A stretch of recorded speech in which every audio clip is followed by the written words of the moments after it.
good? What's happening, guys? So we're just hearing all about how season 4 is in full effect. It is in full effect. Our show is in full effect. I really can't recall what season 4 is even about.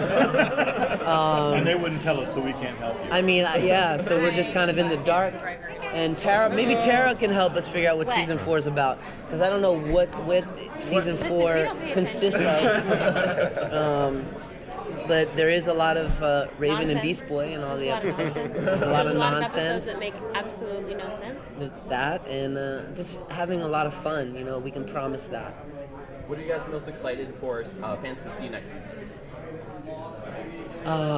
Well, I'm always excited about the BB Ray stuff. I'm really excited about it. Rightfully so, you know. Because me and Tara get to work together more, which is, you know, really fun, bouncing off of each other. And we really are. BB Ray, we missed each other. We did. I was at the Pony Convention. I was at BronyCon, and it was like a big BB Ray episode. I was like, oh man. Yeah. So we had to do it separately. Yeah. We love working together, like as a collaborative cast. Like we just love each other so much. And I think that comes out in the show. How has working on Teen Titans Go been different than the original Teen Titans? We laugh a lot more. Yeah, a lot more, and that brings me a lot of joy in my life. I love laughing. It's taking life less seriously is the move at this point, based on the climate that we're in. You know, socially, and with all the war and the violence. Teen Titans Go is a great escape and release, and healing thing to experience right now for everyone. I feel that's why we're the #1 show on Cartoon Network right now. Yeah. You talked about the recording sessions. How often is it? More often that you're together, or is it more often that you're apart? Together. Oh, great! Yeah, so you can sort of play off each other. And, Yeah. Oh, that must be fun. We prefer it that way too. Yeah. Because I might react differently depending on how he says something. Oh, right. Or if I You're spank mocking her, like. someone. We do get in a bit of trouble at sessions. The director's always like, Tara, Craig, Yeah. on your phones. We're always like, look at us together. We're so hot. Yeah, our voice director of this series, Lisa Schaefer, she definitely scolds us a lot. We get the most scolded. But it's fun. It's fun getting think it's scolded. I like being bad. In school, I was the same way. It's like, and she loves us. Do you improv a lot, and does some of that get in the show? Yeah. I'd say we improv a little on the show, not a lot. We stick to the script mostly, but there is room for some The improvisation. scripts are great, so we don't really have to go too far from them. But they definitely give us freedom to explore whatever we want. They'll let us try anything. And sometimes it makes it in there. What's been the most surprising thing throughout the seasons with your characters that you've since day one till now? Like, what surprised you the most about playing? It's gotta be BB Ray. That's the most surprising. Yeah. No, it is, and we manifested it. You know, I think it started with you doing our Fondo Fridays. I don't know if you guys ever follow Tara's social media or mine, but we started off doing something called Fondo Fridays, which we haven't done. Is today Friday? No, it's not. So tomorrow we should do a classic Fondo Friday, BB Ray moment. What was your question? That was the most surprising. That was the most surprising. Oh yeah. That we There's a got lot to of explore BB Ray that a stuff little. coming up. We get to explore that. So how did you like voicing over the episode of Era? Oh my god, that was so much fun.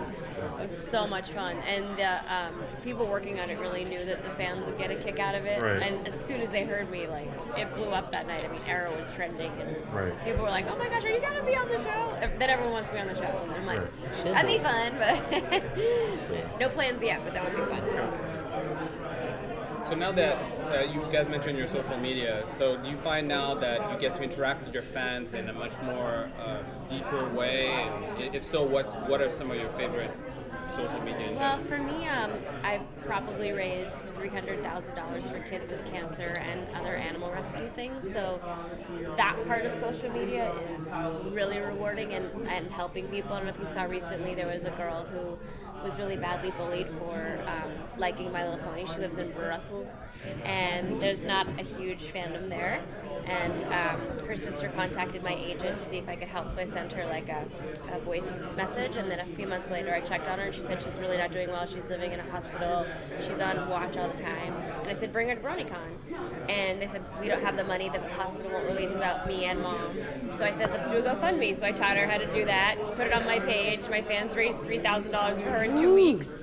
And she's crying and hugging me, and I don't know, that moment probably made a huge impact on her life. And I brought her on stage and had her by my side the whole time. And so we've been communicating through social media. Even though she's in the hospital now, we text each other all the time on Twitter, and she's in Brussels. So those moments are really, really great.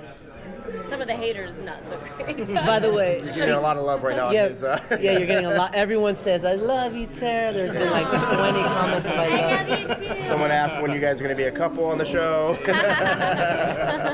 Let's post this up here. Yeah. Yeah, this is Periscope Live. I mean, what was your question about social media again?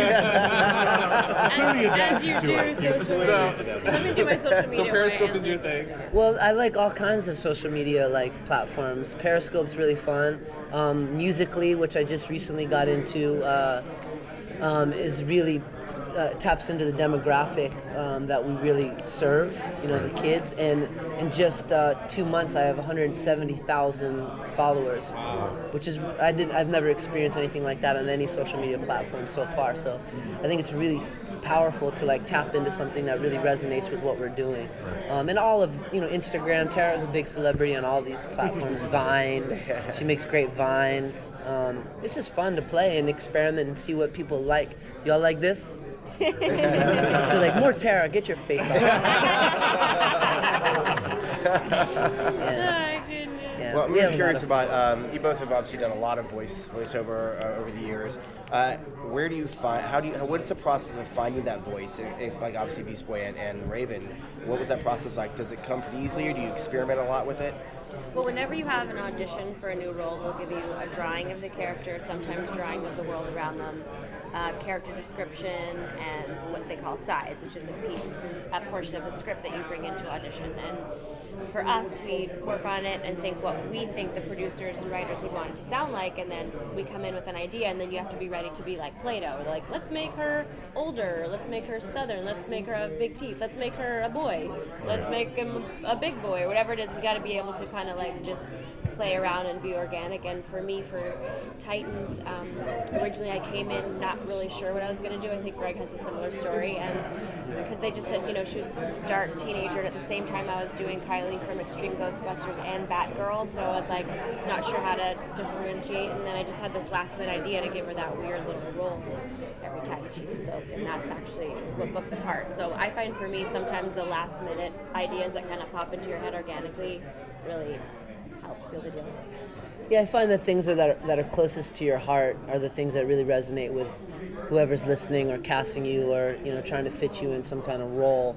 And Beast Boy literally comes directly from my heart. He's green, the heart chakra's green. And when I walked into the audition 16 years ago, I think it was, I never even did Beast Boy's voice. I never even heard that voice come out of me before. But when I saw his picture,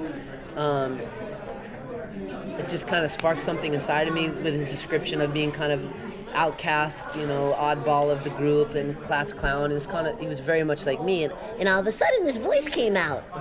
And luckily, Andrea Romano, the voice director, who we love so much, we love Dre, she really fought for me to get the role. She goes, even though he's green, I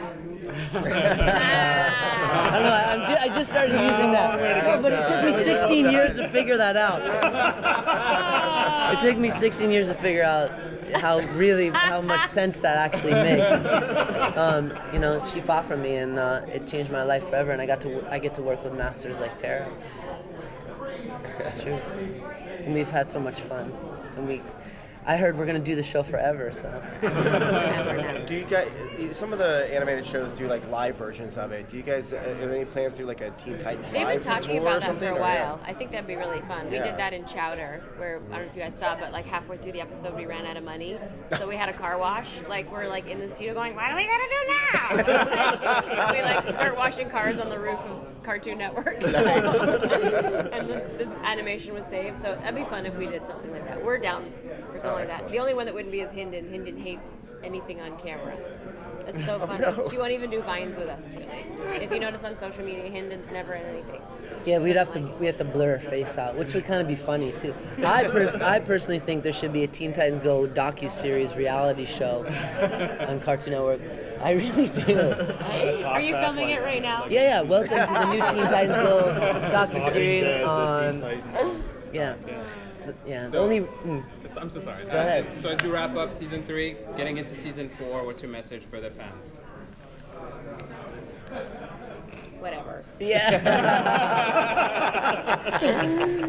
Stick with it because it's still funny and silly and irreverent and shocking and dumb and hysterical. I mean, to me, if it's dumb and funny, I love that. I love that more than mean or sexual or any other kind of, like, if you're like, that makes no sense and you can't stop laughing, that's such a great laugh. Yeah, I think you can expect things that you've never expected from us, and because the ideas for these episodes come from stories that are just so unique to the individual telling them. Like, for instance, we'll have like a guest actor come in and they'll tell some obscure story of like, what's like that? Sometimes they're really smelly.